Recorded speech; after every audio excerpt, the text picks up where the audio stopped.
Ohio State has been a factory in terms of big-time wide receivers, as just in the last few years, you've had guys like Garrett Wilson, Chris Olave, Jackson Smith-Njigba, and Marvin Harrison Jr. All four of those guys were insane talents, but there was one guy who was supposed to be better than all four of them. Some called him one of the best recruits to ever play in the state of Pennsylvania. He was considered the #1 receiver in his class, and at one point was even considered the top recruit in his class.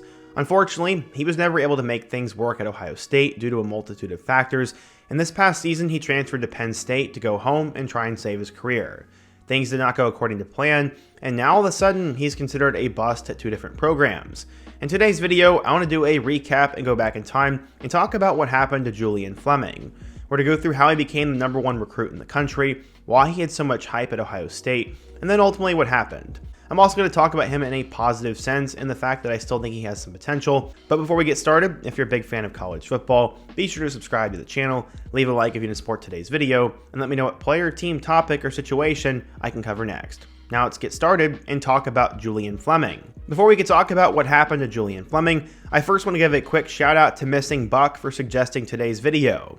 He's been telling me a couple times to do a video on Julian Fleming, so now I'm finally doing it. If you have a future player or video topic I should cover next, be sure to let me know down below, and you could have an opportunity to get featured. Also be sure to check out my other playlists with some What Happened To videos, including recent videos I've done on guys like Malachi Nelson and Brock Vandegrift. Now let's first go back in time.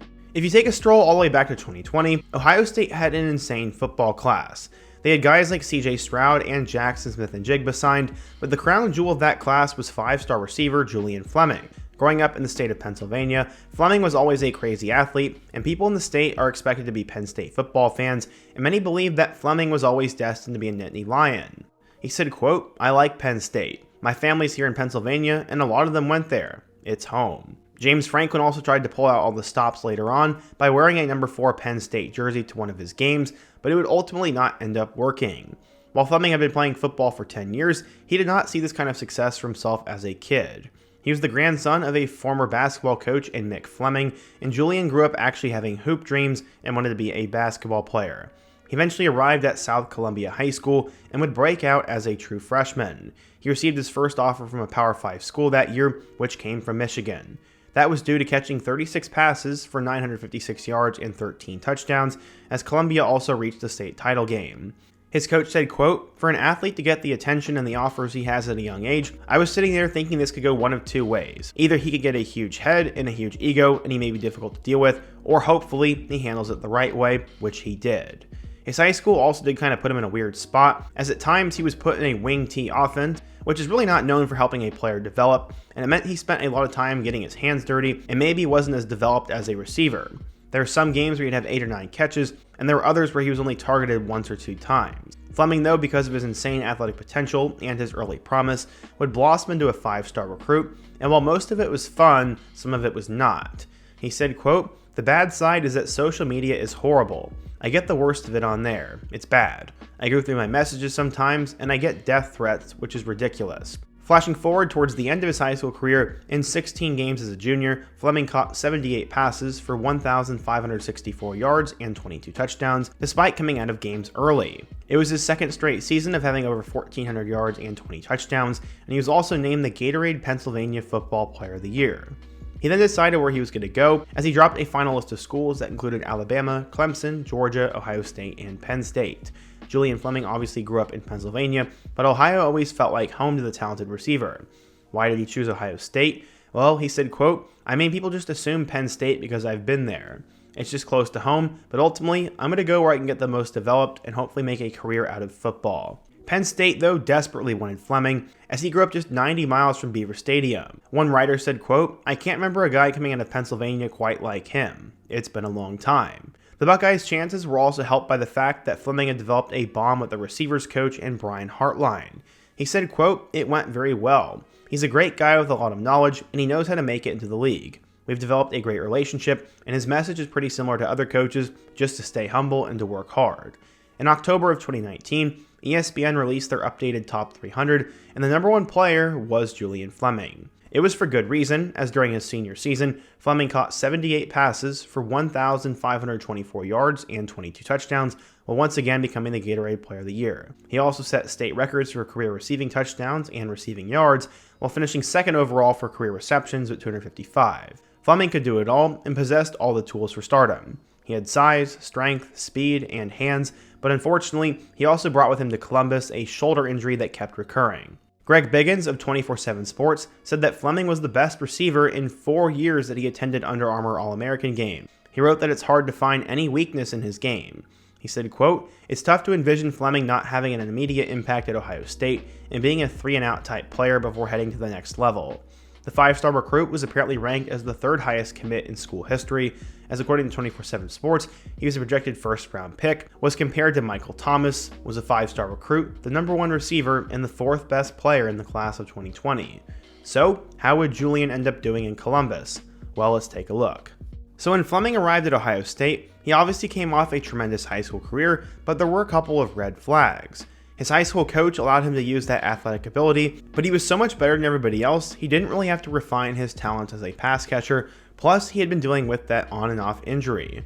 He also joined a loaded receiver core, so things were going to get very dicey. Julian Fleming, Jackson Smith-Njigba, G. Scott Jr., and Mookie Cooper were all freshmen for Ohio State that year. He also came in with ridiculously high expectations that were based more on his athletic profile than his technical abilities as a wide receiver. His freshman year at Ohio State was almost canceled, but obviously it wasn't.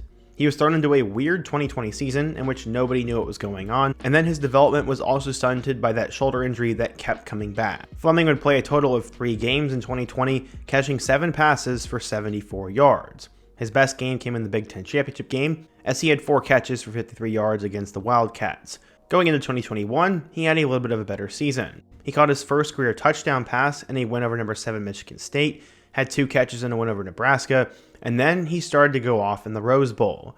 Against number 11 Utah, Fleming had caught 5 passes for 35 yards, but then his shoulder popped. That's the game where we all saw Marvin Harrison Jr. and Emeka Egbuka all break out, but Julian Fleming had a chance to be the guy, and instead of going to the sideline, he continued to play and played through all of that pain. With that being said, his 2022 season was supposed to be much better. Both Garrett Wilson and Chris Olave were gone, and besides Jackson Smith-Njigba, he would really just have to battle it out with Marvin Harrison, Emeka Egbuka, and obviously himself. One of those starting spots was surely going to be his, but this time injury would once again bite him.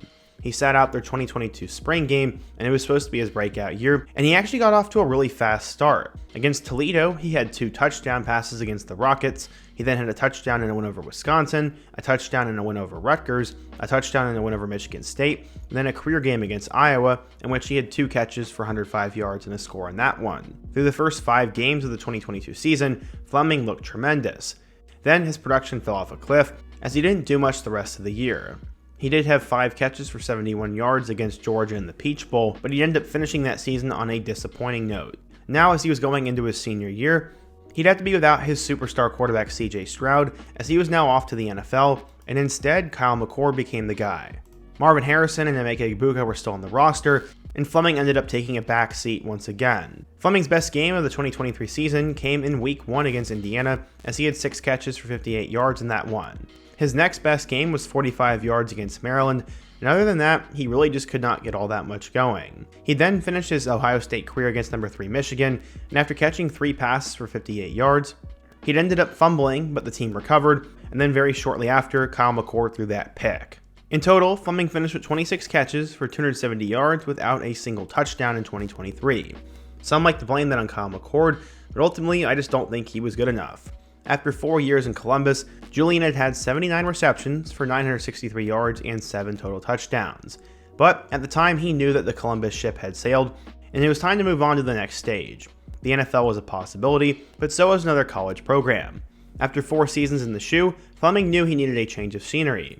He said, quote, "I've been lucky enough to build relationships with some people who knew people in higher ups and had conversations with them. And I have people I could talk to at Ohio State, and I thought and talked to my family to see what they really wanted to do, and together we kind of talked about it, and it was 50-50 between going to the NFL and transferring, but I still felt like I needed 1 more year to really prove myself on who I am and try to prove to other people who I am. So that's why I was really excited to come here. Coming here meant he was going to Penn State. James Franklin was super excited to get his hands on Fleming, and even if it was just for 1 more year, he was going to be a Nittany Lion like everybody always thought.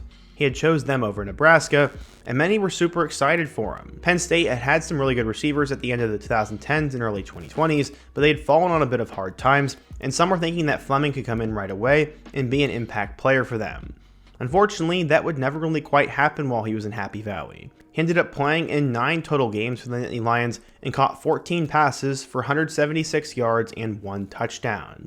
That lone score came in a win over Washington, and he never had over 2 catches in a game. To be fair, Penn State's passing offense wasn't all that terrific, and most of those targets ended up going to the tight end, but still, Fleming couldn't really get going, and at best, he was the 4th or 5th option in the passing game. In total, Fleming never really got going at either Ohio State or Penn State, and now all of a sudden he's in an interesting spot. He'll probably be good enough to get invited to a training camp, but there's pretty much no way he gets drafted. He's already played enough football and has never really quite shown he has that much potential and that he could ever be an NFL guy. Honestly, I came up with 3 reasons why I think Fleming ended up flaming out. 1 was just bad luck.